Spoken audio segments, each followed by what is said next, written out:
If all my friends hadn't been there to see it, nobody would have believed this ever happened. The night was supposed to be good fun without parents or teachers watching over us. My mom and my sister were going on a trip together over the weekend, something about her sweet 16. But I didn't give a shit. All I cared about was the fact that I had the house to myself. So on the very first night they were gone, I invited all the guys to sleep over at my place. No rules, no limits. It was my house, so I didn't have to do anything but set up my Xbox in the living room. One guy brought snacks and pizza. Someone else scored a case of beer. And our most degenerate friend stole a nug of his dad's weed. We were all still lightweights back then, so that was more than enough. We housed down all the food while trying to beat Halo 3 on Legendary. But before long, we were too crossfaded to progress, so we just started killing each other in Forge mode. It was a blast, literally one of my favorite memories from being a kid. However, that same night also holds one of my most terrifying memories, not just of my childhood, but of my entire life. It started around 2 a.m., and being in the suburbs, that meant we were the only house full of people who were still awake for miles. I think it was just me and the degenerate still playing Halo, as the other two guys were just laying around talking about random shit. In the middle of that quiet, chill moment, we suddenly heard a door slam. It came from upstairs, but it was so loud it made all four of us jump and look that direction. The two guys who were just about to pass out immediately started tweaking, saying my mom had secretly been hiding in the house and was about to kill us for using drugs. Of course I didn't buy it, and neither did my degenerate friend. Nobody else was in the house but us. My heart was racing though, and by the look on his face, I could tell his was too. I knew the random sounds my house made at night. Sometimes the AC could pull a door closed, but never that fast, never that loud. My friend and I went to check it out, telling the other guys to stop being pussies as we went upstairs.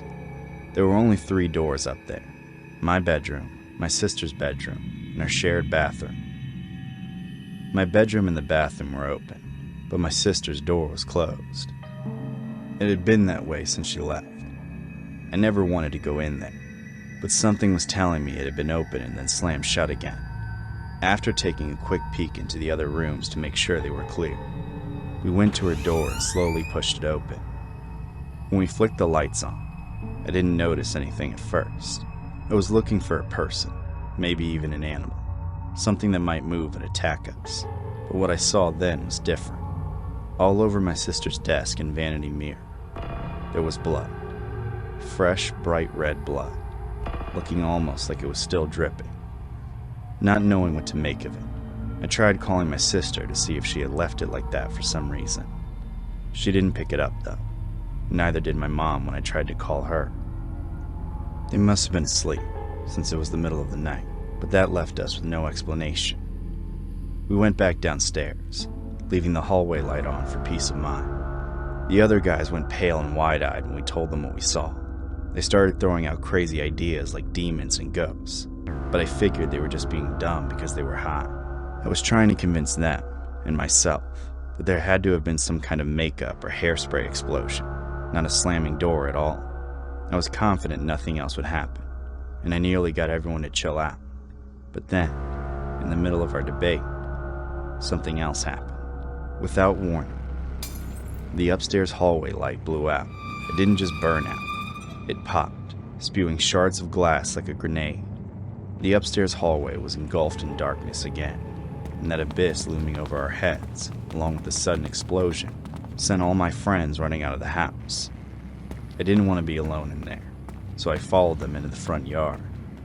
When I joined them, they were all facing back toward the house with horrified expressions. One of them said, "Dude, look," and pointed up to the second story. There, in my sister's bedroom window, stood the silhouette of a person.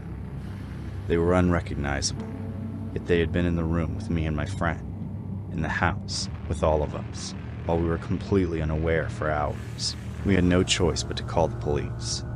They searched the house but came back and said they didn't find anyone. They actually made me call my mom until she picked up and tell her what was happening, including what we'd been doing all day. Sure, I got in trouble with my mom and got scolded by a couple high and mighty cops, but none of that meant anything in comparison. Since then, we've never been able to explain what happened. My sister said she had no idea how her desk was covered in blood. She and my mom never saw anything else like it before or after, but I can never get it out of my head. None of my friends could either. We talked about it all the time, until we all moved on to different schools, different friend groups. My family eventually moved out of that house, leaving whatever answers it held behind. When I look back on the times my old friends and I used to hang out, I wish I could say I see us all playing Halo in my living room together. But instead, I see us standing in the yard in the dead of night, looking back at that figure in terror.